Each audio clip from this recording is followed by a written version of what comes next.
Hello, what's up mga Lodi? So another video, New Blood Tech here. So ito po ay Vivo Y11.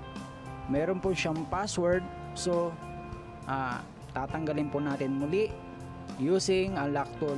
So ito po ay i-open natin yung unit dahil ito po ay test point para makonect sa computer. So kailangan po natin na i-open yung unit at tatanggalin po natin yung back cover. And then kapag natanggal na po natin siya, doon pa lang natin makikita yung pinaka test point nya. So kaya nakikita nyo po dyan mga Lodi na meron akong screw at tweezer para mamaya kapag na-open na po natin yung unit,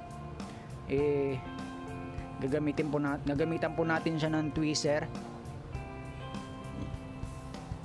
So ayan na, binubuksan ko na po yung unit.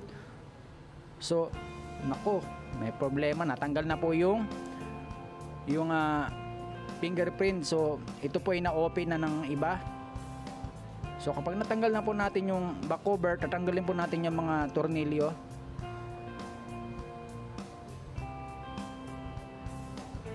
Yan, so habang tinatanggal po natin yan, pwede pa tayong magkape. So ayan, tanggalin po natin yung motherboard cover. So pag natanggal po natin yan, sunod po natin yung battery. And then yung meron po siyang nakatakip na sa may battery terminal, meron po siyang tape. So tatanggalin po natin yan para makita po natin ng test point. So i-open natin po yung unlock tool. Unlock tool po ay the best tool for me. Ito po ay madaling gamitin at ito po ay may activation 3 months, 6 months at 1 year. So akong technician ay inactivate ko po ito ng 1 year. So hanapin po natin yung Vivo. Pag naklik po natin yung Vivo ay hanapin po natin yung Vivo Y11. So search po natin yung Y11. So sa mga nagsasabi po na madali lang ito, madali lang po siya kapag titingnan. Pero kapag wala po ikaw na tools, ito po ay mahirap po. So ayan po, i-connect po natin yung test point nya and then connect cord. So ayan, kumonek na po siya. So aantayin po natin siya na ma-factory reset using unlock tool. So ayan, makikita po natin na ni-reset na siya. So ayan, tapos na mga Lodi. So makikita po natin na napakadali po siyang tanggalin kung meron kang software or tools. So ibalik po natin yung battery. So try ko pong i-on, no, para makita natin kung ito ba ay na-factory reset. So antayin lang po natin siya. Habang nag-aantay, pwede pong chika-chika muna tayo sa mga ating customer, or pwede po kayong uminom ng kape. So habang inaantay po natin siya,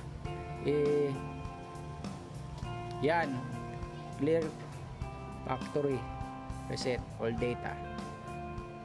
So ayan po, kita po natin na factory reset na siya. So ganun lang po kadali mga Lodi kung meron kang software. Hindi mo na kailangan na pahirapan ng sarili mo sa pagtanggal ng password. Don't stress yourself. Dali mo na sa technician yan kung meron kang hindi natatanggal na password, or hindi po siya makakaya ng mekos-mekos lang. Huwag po tayong maniwala doon sa madali lang yan, kukonek lang naman yan. Hindi po, dahil ginagamit po namin ay, ang ginagamit po namin ay binabayaran po namin, pinaghihirapan po namin yan. Hindi po kami kumukuha ng tools na palpak. So ayan, i-setup po natin. Skip lang, skip. So ayan mga ison, mga brother and sister, congratulations, tapos na po siya.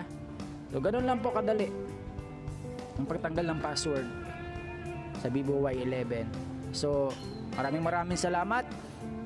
Huwag kalimutan mag-subscribe para updated tayo sa mga susunod ko pa na mga video. Thank you. Bye bye.